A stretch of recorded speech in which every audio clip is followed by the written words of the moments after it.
For more on this, we were joined by Palestinian political analyst Jaser Abu Mousa from Washington. Thank you, Mr. Abu Mousa, for joining us. Israeli forces continue their raids in occupied West Bank, even after Hamas has announced their dissolution. How do you analyze these actions of Israel?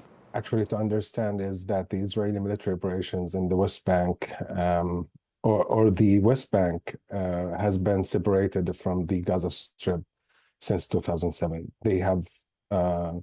They were no longer actually together, and the Israeli operation in the West Bank has nothing to do with Hamas actually. So they are about maintaining the security architecture that sustained the occupation and increasingly the settlement enterprise.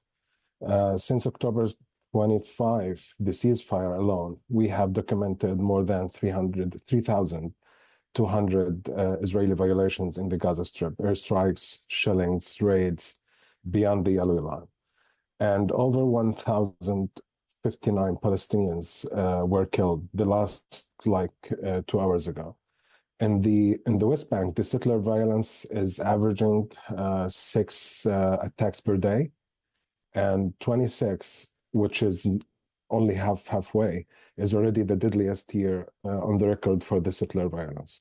So when we are talking about raids that continued after Hamas announcement, what we are really seeing is the structural logic of occupation operating independently of any single faction.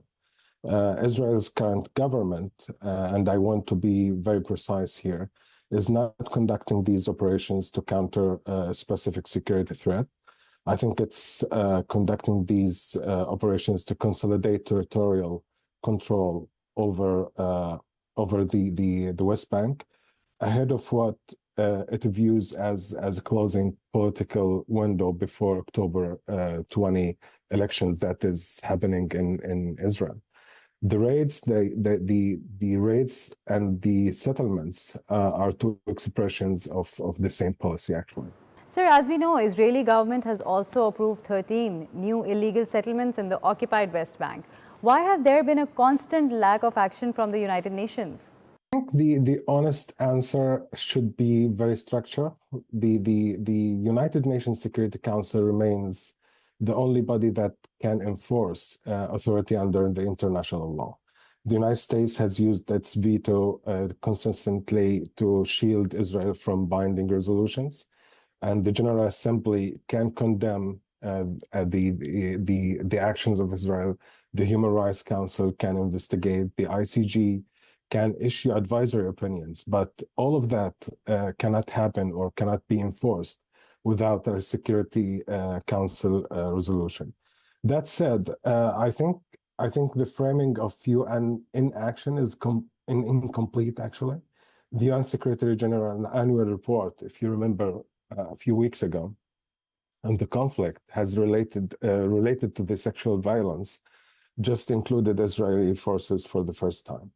And the report in 15 years actually of its age. I mean, this report was issued the first time before 15 years, and Israel's response to it was to sever all the communications with the UN Secretary General Antonio Guterres.